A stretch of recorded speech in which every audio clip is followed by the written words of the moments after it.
చేసుకుందాం. ప్రార్థన చేసుకుని కూడికను దేవుని వాక్యంలోనికి మనం వెళ్దాం. మహాపరిశుద్ధుడును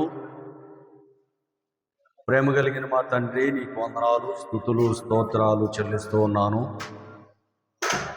గడిచిన కాలమంతా మీ దయగల రెక్కల నీడలో నన్ను మమ్మల్ని దాచి కాచి కాపాడి ఈ రీతిగా మరొక మా ప్రభు శుక్రవారం ఈ సన్నిధిలో దేవాదిగోనైన సమాజముగా సంఘముగా కూడుకొని కొద్దిసేపు నీ సన్నిధిలో ప్రభా పాటలు పాడి వాక్యం విని ఆత్మీయ పొందుకోవడానికి మీరు ఇచ్చిన కృపను బట్టి స్తోత్రాలు చెల్లిస్తూ ఉన్నాను.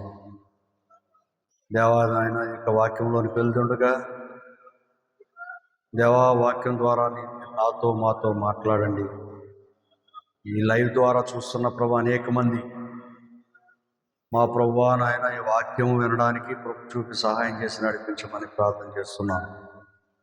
మహిమయు ఘనతయు ప్రభావాలు పొందుకోమని చిన్ని ప్రార్థనని సన్నిధిలో చేర్చుకోమని యేసు నామమున అడుగుచున్నాము తండ్రి, ఆమేన్. ప్రభు అయిన యేసు క్రీస్తు ప్రశస్తమైన నామంలో కూడి వచ్చిన మీ అందరికీ నా హృదయపూర్వక ధన్యవాదాలు. అందరికి వందనాలండి. బాగున్నారా? అంతా బాగున్నారా? మంచిది. దేవుని సేవకులు కూడా ప్రత్యేకమైన వందనాలు తెలియజేసుకుంటూ ఉన్నాను.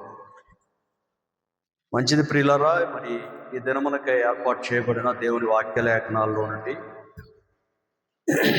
దేవుని వాక్యాన్ని మనము జ్ఞాపకం చేసుకుందాం. మత్తయి సువార్త 11వ అధ్యాయము 28వ వచనాన్ని మనం జ్ఞాపకం చేసుకుందాం. మత్తయి సువార్త 11వ అధ్యాయం 28వ వచనాన్ని మనం జ్ఞాపకం చేసుకుందాం. ప్రయాసపడి భారము మోసుకొనుచున్న సమస్త జనులారా నా యొద్దకు రండి, నేను మీకు విశ్రాంతి కలుగజేతును. నేను సాత్వికుడును దీన మనస్సు గలవాడు గనుక మీ మీద నా కాడి ఎత్తుకొని నా యొద్ద నేర్చుకొనుడి, అప్పుడు మీ ప్రాణములకు విశ్రాంతి దొరుకును. నా భారము ఏలయనగా నా కాడి సులువుగాను నా భారము తేలికగాను ఉన్నవి. చాలండి.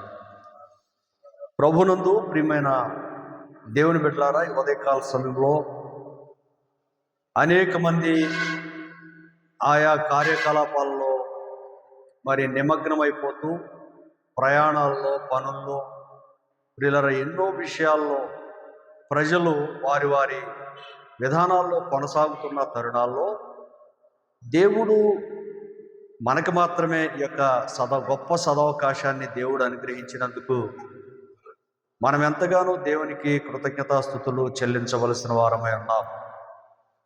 దేవుడు తన వాక్య లేఖనాల ద్వారా మనల్ని ఎంతగానో ప్రతి దినము బలపరుస్తూ దేవుని వాక్యాన్ని విని ఆత్మీయ మేలు పొందుకోవడానికి దేవుని కృప మనకెంతగానో తోడ్పడుతూ ఉండటం చాలా సంతోషదాయకమైనది.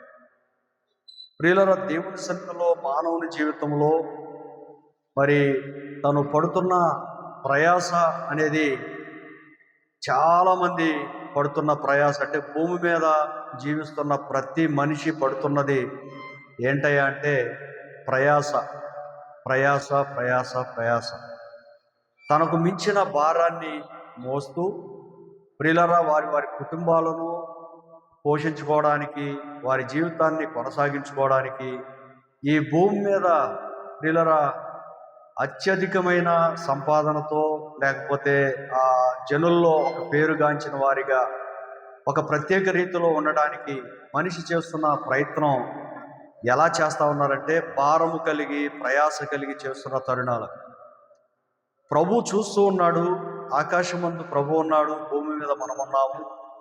ప్రతి ఒక్కరిని గనక ఆకాశం నుండి మరి భూమి మీదకి ఆయన తొంగి చూస్తూ నరులను పరిశీలన చేస్తూ ఉన్నాడు.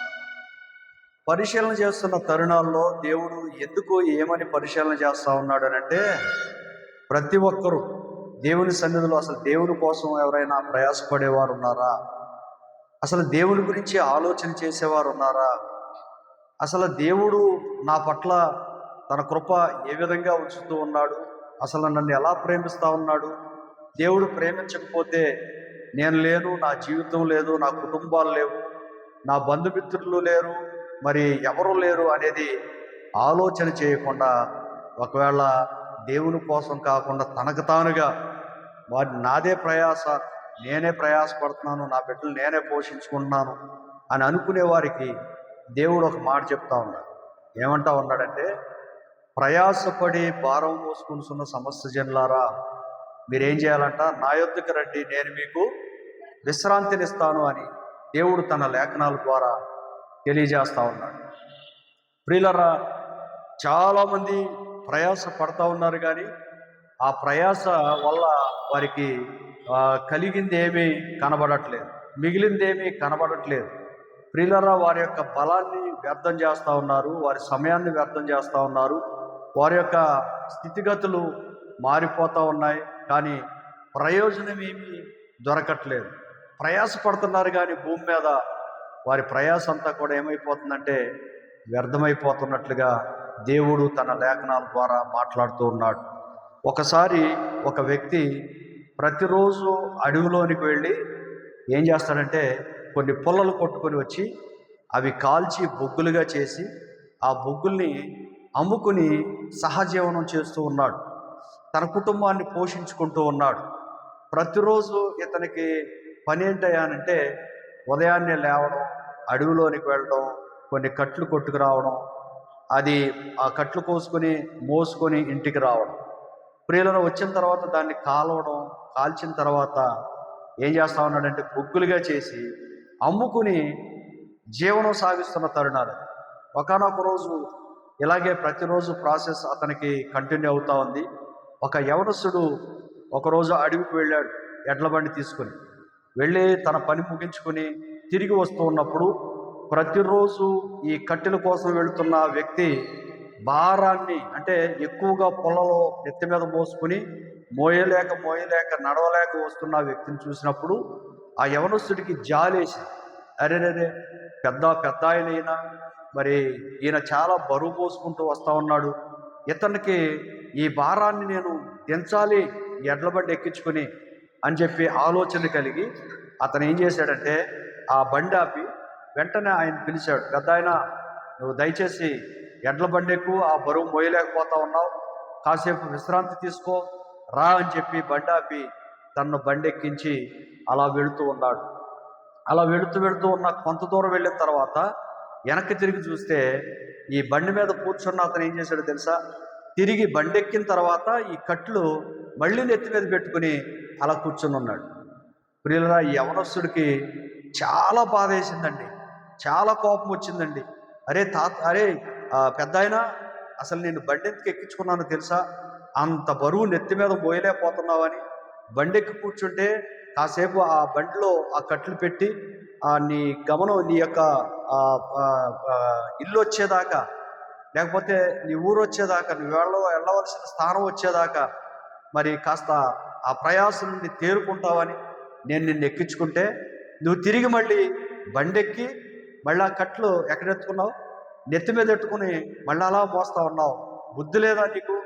నువ్వు ప్రయాసపడుతున్నావు, భారం మోస్తున్నావు, ఈ భారాన్ని కాసేపన్నా కాస్త ఉపశమనంగా మారద్దని నేను నిన్ను బండెక్కించుకుంటే తిరిగి నువ్వేం చేస్తా ఉన్నావు అంటే మళ్ళీ ఆ భారాన్ని నెత్తి మీద పెట్టుకుంటూ ఉన్నావు. దిగు, బండి దిగు అని చెప్పి ఆ యవనస్తుడు ఏం చేశాడంటే అతన్ని కిందకి దింపేసినట్లుగా చూస్తూ ఉన్నాం. నిజమే, దేవుడేమో ప్రయాసపడుతున్న భారం మోసుకుంటున్న సమస్యలారా నా యొద్దకు రండి, నేను మీకు విశ్రాంతినిస్తాను అని అంటే ప్రభు దగ్గరికి వస్తున్నారు, కానీ వారి పాప భారాన్ని మాత్రం విడిచిపెట్టడానికి ఇష్టపడలేదు. ప్రియులరా, ఆ భారాన్ని మోస్తూనే ప్రభుతోనే ఉంటున్నారు, కానీ ప్రభువు బాధపడుతూ ఉన్నాడు మనల్ని చూసి. ప్రియులరా, దేవుడు కోరుకున్నది ఏంటంటే, ఈ లోక భారాన్ని మీరు కాదు మోసేది, నేను, నా భుజాల మీద ఆ భారం నాకుంది, ఆ భారాన్ని మోయవలసింది నేను అని చెప్పి యెషయా గ్రంథంలో 9వ అధ్యాయం 6వ వచనంలో ఒక మాట ఉంటుంది, ఆయన భుజం మీద రాజ్యం